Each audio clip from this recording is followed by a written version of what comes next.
사무엘상 10장. 사무엘은 기름병을 가져다가 사울의 머리에 기름을 부었습니다. 사무엘은 사울에게 입을 맞추고 이렇게 말했습니다. 여호와께서 당신을 자기 백성 이스라엘의 지도자로 세우셨소. 당신은 여호와의 백성을 다스리게 될 것이요. 당신은 여호와의 백성을 이웃나라 적들로부터 구해내야 할 것이요. 여호와께서 당신을 자기 백성의 지도자로 삼으셨다는 증거를 일러주겠소. 오늘 나와 헤어진 후에 당신은 베냐민 땅의 경계인 셀사에 있는 라헬의 무덤 가까이에서 두 사람을 만나게 될 것인데 그 두 사람은 당신에게 이렇게 말할 것이요. 당신이 찾아다니던 나귀들을 찾았습니다. 그러나 이번에는 당신 아버지께서 나귀보다 당신 걱정을 하고 있습니다. 당신 아버지는 당신을 찾지 못해 염려하고 계십니다.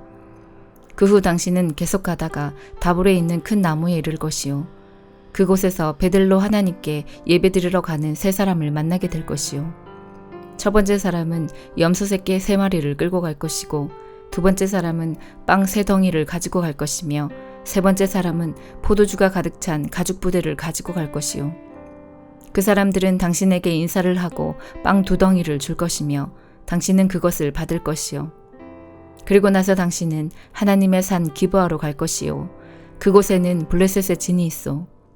그 마을 근처를 지날 때 한 무리의 예언자들이 예배 장소에서 내려올 것이요. 그들은 수금과 비파를 타고 소고를 치며 피리를 불며 예언을 할 것이요. 여호와의 영이 당신에게 강하게 들어갈 것이요. 당신은 이 예언자들과 함께 예언을 할 것이고, 당신은 변하여 다른 사람이 될 것이요. 이러한 표징들이 있은 후에 무엇이든지 당신 뜻대로 하시오. 하나님이 당신을 도우실 것이요. 나보다 먼저 길갈로 가시오. 나도 당신에게 내려갈 것이요.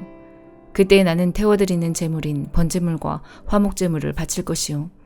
하지만 당신은 7일 동안 기다려야 하오. 7일이 지난 후에 내가 가서 당신이 할 일을 말해주겠소. 사울이 사무엘과 헤어져 몸을 돌이킬 때에 하나님이 사울의 마음을 변하게 하셨습니다. 그날 이 모든 표징이 사무엘이 말한 대로 일어났습니다. 사울과 그의 종이 기브아에 이르렀을 때 사울은 한 무리의 예언자들을 만났습니다. 하나님의 영이 사울에게 들어와서 사울은 예언자들과 함께 예언을 하였습니다. 사울이 예언자들과 함께 예언하고 있는 것을 전부터 사울을 알고 있던 사람들이 보았습니다. 그 사람들은 서로 이렇게 말했습니다. 기스의 아들이 도대체 어떻게 된 것인가? 사울도 예언자 중에 하나였던가? 그곳에 사는 어떤 사람이 이 예언자의 아버지는 누구요? 하고 물었으므로 이때부터 사울도 예언자 중에 하나였던가? 라는 속담이 생기게 되었습니다. 사울은 예언하는 일을 멈춘 후에 예배 장소로 갔습니다. 사울의 삼촌이 사울과 그의 종에게 와서 물었습니다. 지금까지 어디에 있었느냐? 사울이 말했습니다. 나귀를 찾고 있었어요. 나귀를 찾을 수가 없어서 사무엘에게 물어보러 갔었어요. 사울의 삼촌이 물었습니다. 사무엘이 너에게 뭐라고 말했는지 이야기해 보아라. 사울이 대답했습니다. 벌써 나귀를 찾았다고 말했어요. 그러나 사울은 자기가 왕이 될 것이라는 사무엘의 말은 삼촌에게 알려주지 않았습니다. 사무엘은 이스라엘 모든 백성에게 미스바로 나아와 여호와를 만나라고 말했습니다. 사무엘이 말했습니다. 이스라엘의 하나님 여호와께서 이렇게 말씀하셨소. 나는 이스라엘을 이집트에서 이끌어내었다. 나는 너희를 이집트의 손에서 구해주었다. 너희를 괴롭히는 다른 나라들에게서 너희를 구해주었다. 그런데도 여러분은 여러분의 하나님을 배반하였소. 하나님은 모든 괴로움과 어려움에서 여러분을 건져주셨소. 그런데 여러분은 아니다. 우리는 우리를 다스릴 왕이 필요하다라고 말하고 있소. 자, 이제 지파와 가문별로 여호와 앞에 서시오. 사무엘이 이스라엘의 모든 지파를 가까이 나아오게 하니 베냐민 지파가 뽑혔습니다. 사무엘은 베냐민 지파를 가문별로 지나가게 했습니다.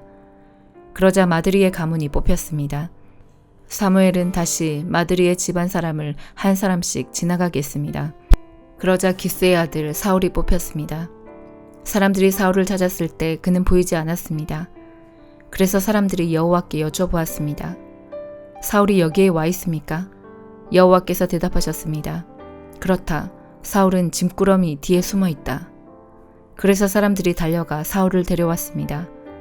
사울이 사람들 사이에 서니 사울의 키는 다른 사람들보다 머리 하나 정도 더 컸습니다. 그때 사무엘이 백성들에게 말했습니다. 여호와께서 뽑으신 사람을 보시오. 모든 백성 중에 이만한 사람은 없소. 그러자 백성이 왕 만세 하고 외쳤습니다. 사무엘은 왕의 권리와 의무를 설명해 주었습니다. 그는 왕의 규칙을 책에 써서 여호와 앞에 두었습니다. 그리고 나서 사무엘은 백성들에게 자기 집으로 돌아가라고 말했습니다. 사울도 기브아에 있는 자기 집으로 돌아갔습니다.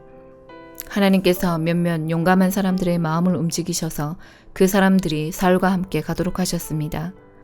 그러나 몇몇 불량배들은 이 사람이 어떻게 우리를 구할 수 있겠나 하고 비아냥거렸습니다. 그들은 사울을 미워하여 선물을 갖다 주지 않았습니다. 그러나 사울은 그냥 잠잠고 있었습니다. 로마서 8장. 그러므로 이제 그리스도 예수 안에 있는 사람은 정죄를 받지 않습니다. 그것은 그리스도 예수 안에서 생명을 주시는 성령의 법이 죄와 사망의 법에서 여러분을 해방시켰기 때문입니다. 율법이 죄의 본성 때문에 연약하여 할 수 없었던 것을 하나님께서는 죄를 없애기 위해 자신의 아들을 죄 있는 사람의 모양으로 보내심으로써 행하셨습니다. 하나님께서는 죄인들 속에 거하고 있는 죄에 대해 유죄 판결을 내리셨습니다. 이렇게 하여 죄의 본성에 따라 살지 아니하고 성령에 따라 살고 있는 우리에게 율법의 의로운 요구들이 완벽히 이루어졌습니다. 죄의 본성을 따라 사는 사람들은 죄의 본성이 바라는 일을 생각하지만 성령을 따라 사는 사람들은 성령이 바라시는 일을 생각합니다. 죄의 본성의 지배를 받는 사람의 생각은 죽음이지만 성령의 지배를 받는 사람의 생각은 생명과 평강입니다. 죄의 본성이 생각하는 것은 하나님을 거스르는 것입니다. 그것은 하나님의 법에 복종하지 않을 뿐 아니라 할 수도 없습니다. 죄의 본성의 지배를 받는 사람은 하나님을 기쁘시게 할 수 없습니다. 그러나 하나님의 영이 여러분 안에 계시다면 여러분은 죄의 본성의 지배를 받지 않고 성령의 지배를 받게 됩니다. 누구든지 그리스도의 영이 없는 사람은 그리스도에게 속한 사람이 아닙니다. 반면 그리스도께서 여러분 안에 계시다면 여러분의 몸은 죄 때문에 죽은 존재이지만 여러분의 영은 의 때문에 살아 있습니다. 예수님을 죽은 사람들 가운데서 다시 살리신 분의 영이 여러분 안에 살아계시면 여러분 안에 계신 그분의 영으로서 여러분의 죽을 몸도 살리실 것입니다. 그러므로 형제 여러분, 우리는 빚을 진 사람들입니다. 그러나 죄의 본성을 따라 살아야 하는 죄의 본성에 빚진 사람이 아닙니다. 죄의 본성에 따라 산다면 여러분은 죽을 것입니다. 그러나 성령의 도우심을 받아 몸의 악한 일을 죽인다면 여러분은 살 것입니다. 왜냐하면 하나님의 영으로 인도받는 사람들은 누구나 하나님의 자녀이기 때문입니다. 여러분이 받은 성령은 여러분을 다시 두려움에 이르게 하는 노예로 만드는 영이 아니라 여러분을 하나님의 자녀가 되게 하는 영이십니다. 그래서 우리는 그 성령을 의지하여 아바 아버지라고 부를 수 있는 것입니다. 성령께서는 친히 우리의 영과 함께 우리가 하나님의 자녀라는 것을 증언합니다. 자녀라면 또한 상속자이기도 합니다. 우리는 하나님의 상속자이며 또한 그리스도와 공동의 상속자입니다. 그래서 우리는 그리스도께서 누리시는 영광에 참여하기 위해 그분이 겪으신 고난에도 참여하는 것입니다. 나는 현재 우리가 겪는 고난은 장차 우리에게 나타날 영광과 비교하면 아무것도 아니라고 생각합니다. 모든 피조물은 하나님의 자녀들이 나타나기만을 간절히 기다리고 있습니다. 피조물은 허무하게 되었습니다. 그렇게 된 것은 피조물이 원해서가 아니라 그렇게 하신 하나님의 뜻 때문이었습니다. 하지만 소망은 있습니다. 그것은 피조물도 썩어짐의 굴레에서 해방되어 하나님의 자녀가 누리는 영광스러운 자유에 참여하리라는 소망입니다. 우리는 모든 피조물이 이제까지 신음하고 해산의 고통을 겪고 있다는 것을 압니다. 피조물만 아니라 성령의 첫 열매를 받은 우리들 자신도 속으로 신음하며 우리가 하나님의 자녀가 되는 것과 우리 몸이 구속될 것을 간절히 기다리고 있습니다. 우리는 이러한 소망으로 구원을 받았습니다. 눈에 보이는 소망은 소망이 아닙니다. 보이는 것을 소망하는 사람이 어디 있겠습니까? 따라서 우리가 아직 보지 못한 것을 소망한다면 우리는 그것을 인내함으로 기다려야 합니다. 이처럼 성령께서는 우리의 약함을 도와주십니다. 우리는 무엇을 기도해야 하는지도 모르지만 성령께서는 말로 다 표현할 수 없는 간절함으로 우리를 위해 중보기도를 하십니다. 사람의 마음을 꿰뚫어 보시는 하나님께서는 성령의 생각이 무엇인지를 아십니다. 그것은 성령께서 하나님의 뜻에 따라 성도들을 위해 중보기도를 하시기 때문입니다. 우리는 하나님께서 모든 일을 하나님을 사랑하는 사람, 즉 하나님의 목적을 위해 부름을 입은 사람들의 선을 위하여 하신다는 것을 알고 있습니다. 하나님께서는 전부터 아셨던 사람들을 그분의 아들과 동일한 형상을 갖도록 미리 정하시고 하나님의 아들을 많은 형제들 중에서 맏아들이 되게 하셨습니다. 하나님께서는 미리 정하신 사람들을 부르셨고 부르신 사람들을 의롭다고 하셨고 의롭다고 하신 사람들을 영화롭게 하셨습니다. 이 점에 대해 우리가 무엇이라고 말할 수 있겠습니까? 하나님께서 우리 편이시라면 누가 우리를 대적하겠습니까? 자기 아들까지도 아끼지 않고 우리 모두를 위해 내어주신 분께서 그 아들과 함께 우리에게 모든 것을 은혜로 주지 않으시겠습니까? 하나님께서 택하신 사람들을 누가 고소할 수 있겠습니까? 의롭게 하시는 분은 하나님이신데 누가 감히 죄가 있다고 판단하겠습니까? 죽으신 분은 그리스도 예수이십니다.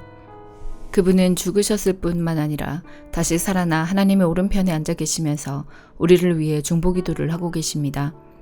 누가 우리를 그리스도의 사랑에서 끊을 수 있겠습니까? 환난입니까? 아니면 어려움입니까? 핍박입니까? 그렇지 않으면 굶주림입니까?